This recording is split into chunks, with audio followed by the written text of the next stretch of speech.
Hello everyone, welcome to star IQ. Star IQ के video platform पे आप सभी का बहुत बहुत स्वागत है। आशा करता हूं आप लोग बहुत अच्छे होंगे। मेरा नाम है सुनील और हम लोग आज इस पर्टिकुलर वीडियो में जानने वाले हैं 28 जनवरी 2022 के हरियाणा करंट अफेयर। अगर आप लोग इस चैनल पे पहली बार आए हैं तो इस चैनल को सब्सक्राइब करिएगा और इस पर्टिकुलर वीडियो का अगर आप लोगों को पीडीएफ फाइल चाहिए तो आप मेरे Telegram channel star IQ education को जरूर ज्वाइन कीजिएगा। दोस्तों, आप लोग अगर मुझसे पढ़ना चाहते हैं अनअकैडमी पे तो डिस्क्रिप्शन बॉक्स में दिए गए मेरे प्रोफाइल लिंक पे क्लिक कीजिएगा, मुझे अनअकैडमी पे फॉलो कीजिएगा। इस बार संडे को एक मेगा कॉम्पैक्ट होने जा रहा है दोपहर 12 बजे, 30 जनवरी दोपहर 12 बजे। 60 क्वेश्चन 60 मिनट है। इसमें आप लोग 1 करोड़ रुपए तक की स्कॉलरशिप जीत सकते हैं और के साथ ही 500 लकी विनर्स को जो है ना, या 500 लकी पार्टिसिपेंट्स को जो है वो सैमसंग मोबाइल फोन या JBL हेडफोन या अमेजोन के वाउचर जीतने का भी मौका मिलेगा। तो देर किस बात की, इस वाले टेस्ट में आप लोग जरूर एनरोल कीजिएगा। एनरोल करने के लिए आपको मेरा एक अनलॉक कोड इस्तेमाल करना होगा, दैट इज स्टार आईक्यू। इस कोड का यूज करोगे तो आप लोग फ्री में एनरोल हो गए। फ्री में आपको ये टेस्ट देना है, पर तो आप रहे ही हो, केवल आपको टेस्ट देना है जिसमें आपको real time all India ranking जांचने का भी मौका मिलेगा। टॉप नॉच क्वेश्चन मिलेंगे टॉप नॉच एग्जाम के लिए। तो चलिए स्टार्ट करेंगे हम लोग इस टेस्ट को दोपहर 12 बजे अनअकैडमी पे। आज के इस सेशन की शुरुआत करें तो कल आपसे सवाल पूछा था, उसका सही जवाब क्या होगा, और ये सवाल बेहद इंपॉर्टेंट पूछा था मैंने तुमसे कि किसे हरियाणा के नए सूचना आयुक्त बनाया गया है, यानी कि Who has been appointed as the new information commissioner of Haryana recently। तो इस सवाल का ठीक आंसर था ज्योति अरोड़ा और पंकज मेहता। आज का पहला सवाल क्या होगा कि हरियाणा में वर्ष 2020-21 की रबी खरीफ फसल का कुल कितने मैट्रिक टन उत्पादन हुआ है। तो कुल कितने मैट्रिक टन उत्पादन हुआ है, तो इस सवाल का ठीक आंसर रहेगा 195 लाख मैट्रिक टन, यानी कि सी वाला ऑप्शन जो है वो बिल्कुल ठीक रहेगा। काफी इंपॉर्टेंट ये डेटा है।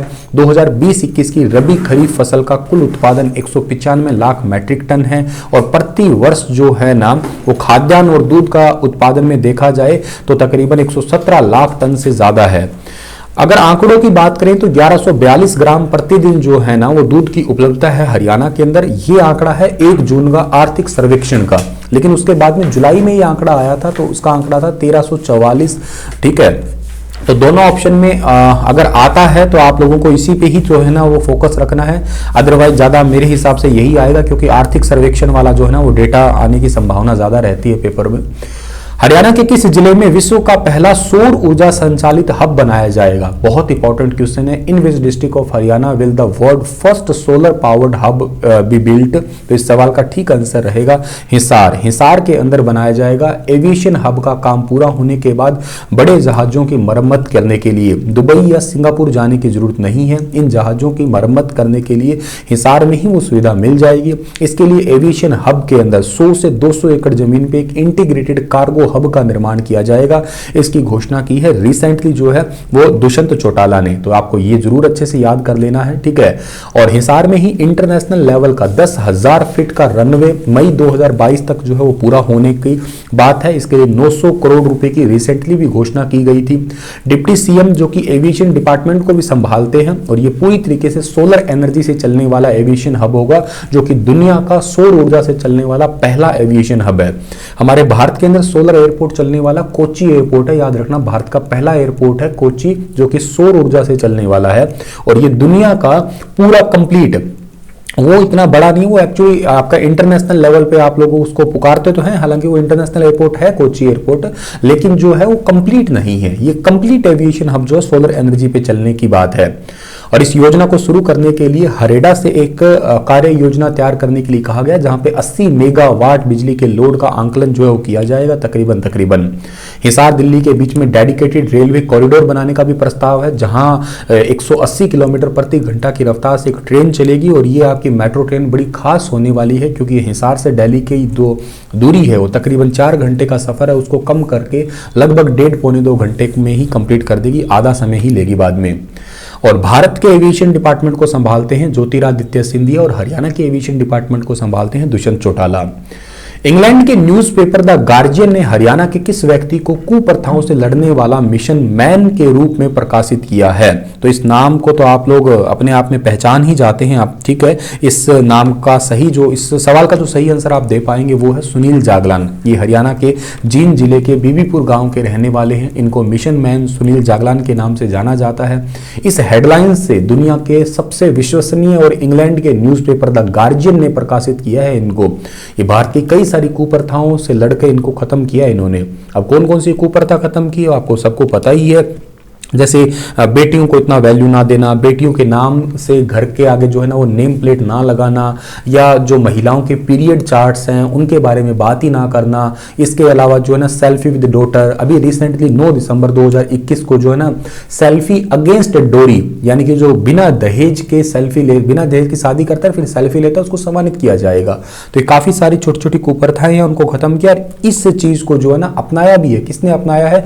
ये अपनाया है नेपाल ने रिसेंटली 9 जून 2021 को नेपाल में भी Beti Bachao selfie with daughter वाला जो है ना बेटी बचाओ बेटी पढ़ाओ अभियान के तहत इस अभियान को अपनाया भी गया। ये 2014 से लेकर 2021 तक के लगातार इनके प्रयास है, बेटी बचाओ वाला या सेल्फी विद डॉटर वाला, बेटियों का नाम प्लेट वाला, पीरियड चार्ट वाला, लड़कियों की शादी की उम्र 21 करने के लिए सैकड़ों अभियान इन्होंने ही किए थे स्टार्ट। हालांकि इससे कोई राजी भी है कोई नाराज भी है, ठीक है। और ये 21 करने वाला फंडा तो बहुत, मतलब आपका क्या विचार है इसके अंदर? एक्चुअली लड़कियों की उम्र 21 हुई है, क्यों हुई इसका कारण छोटा सा ही है, जेंडर इक्वलिटी के कारण। लड़कों की उम्र 21 है तो लड़कियों की भी 21 है। लड़कियों ने प्रोटेस्ट किया था कि क्या क्राइटेरिया है, कहाँ डिसाइड किया गया है, कहाँ लिखा हुआ है कि लड़की 18 होते ही शादी करने के लायक होती है या प्यूबर्टी एज को क्रॉस कर देती है कि अब शादी कर दो। लेकिन ये जेंडर इक्वलिटी के चलते हुए 21-21 दोनों की बराबर बराबर कर दी गई है। लेकिन कई ऐसे होते हैं जो प्यार मोहब्बत में 16 साल की उम्र में पड़ जाते हैं, फिर घर से फरार हो जाते हैं, फिर शादी वाली दिक्कत आती है, तो अब तो थोड़ा सा प्रॉब्लम आएगा। खैर वो अलग बात है। अगला सवाल हमारा है कि हाल ही में हरियाणा सरकार ने हरियाणा कैबिनेट की बैठक को कब करने का फैसला किया है? हरियाणा कैबिनेट की बैठक वो होने वाली है 8 फरवरी को, 8 फरवरी 2022 को होने वाली है, सुबह 11 बजे होने वाली है। ये कैबिनेट की बैठक क्यों है? क्योंकि इसमें बजट स्तर का ऐलान किया जाएगा। ये इसलिए इंपॉर्टेंट है, ये जरूर आपको याद रखना है। और हाँ, हरियाणा के जो है ना वो सचिव है, उनका नाम भी आपको याद रखना है, मुख्य सचिव संजीव कौशल। राष्ट्रपति रामनाथ कोविंद ने 73वें गणतंत्र दिवस पे हरियाणा के किस गांव का जिक्र किया है? तो हरियाणा का एक गांव है जिस गांव का नाम है सुई गांव। ये सुई गांव स्व प्रेरित गांव कहलाता है, हरियाणा का भिवानी जिले का गांव है। राष्ट्रपति ने 73वें गणतंत्र दिवस की पूर्व संध्या पर देश को संबोधित किया। उसमें जो है ना तकरीबन 1 मिनट तक भिवानी का स्व प्रेरित आदर्श गांव सुई का भी जिक्र हुआ था। ये गांव ऐसा है जो किसी सांसद, विधायक या किसी अधिकारी के बिना ही जो है ना खुद ही प्रेरित होकर 25 करोड़ से गांव का विकास जो है ना कार्य करवाया और गांव की सूरत ही बदल दी है। यहाँ के एक निवासी है सेठ कृष्ण जिंदल, इन्होंने प्रधानमंत्री नरेंद्र मोदी से प्रेरणा लेके इन्होंने ही जो है पूरा काम किया है। इसमें पार्क बने हुए हैं, इसमें झील बनाई गई है, ये सब कुछ काम किया है यहाँ पे, ठीक है ना। चलिए जी, हरियाणा के किस गांव में एग्रीनर्स किसान समूह ने ड्रोन तकनीक का प्रयोग पहली बार कीटनाशक स्प्रे करने के लिए किया है? तो इसका नाम है लाडवा, यानी कि सवाल का ए वाला ऑप्शन जो है ठीक है, हिसार के लाडवा। एक तो कुरुक्षेत्र में पड़ता है, एक हिसार में है। इन्होंने इफ्को के सहयोग से एग्रीनर्स किसान समूह के द्वारा, आपको पता ना रिसेंटली इफ्को ने एक लिक्विड यूरिया बनाई है, बस वही वाली बात है। इस टेक्निक का प्रयोग इन्होंने किया है, 10 मिनट में 1 एकड़ फसल पे स्प्रे कर दी है। और ये लिक्विड यूरिया क्यों इतनी इंपॉर्टेंट है? क्योंकि एक्चुअली क्या है कि जो नॉर्मल आप यूरिया डालते हैं वो 48 घंटों में असर करना स्टार्ट करती है, लेकिन ये कुछ ही घंटों में और पौधों की वाया स्टोमेटा ही असर करना स्टार्ट कर देती है। ये इसको नैनो यूरिया के नाम से भी जानते हैं, जो पानी में घोल के और इस तरीके से ड्रोन में डाल के छिड़काव किया जाता है इसका। और दूसरी इंपॉर्टेंट बात ये है कि ये जैसे एक तो वो तो आप 40 से 50 kg का बैग उठा के लाओ, ये छोटी सी 250 ml का लाओ, रेट में बिल्कुल बराबर है, इफेक्टिव ज्यादा है, तो ये ज्यादा जरूरी है इफ्को की बात। इफ्को के बारे में आप मुझे कमेंट में बताइएगा। और इसी के साथ में इस लेक्चर को मैं समाप्त कर रहा हूँ और आपके लिए सवाल छोड़ के जा रहा हूं कि हाल ही में कितने लोगों को पद्म श्री सम्मान से सम्मानित किया? 2, 3, 5, 6 विस्तार से बताइए, जैसे मैंने कल आपको बताया था। कल फिर हाजिर होऊंगा लेटेस्ट अपडेट के साथ में, रात को 9 बजे फिर हाजिर होऊंगा कुछ नई चीजों के साथ में। तब तक आप लोग अपना ख्याल अवश्य रखिएगा। धन्यवाद।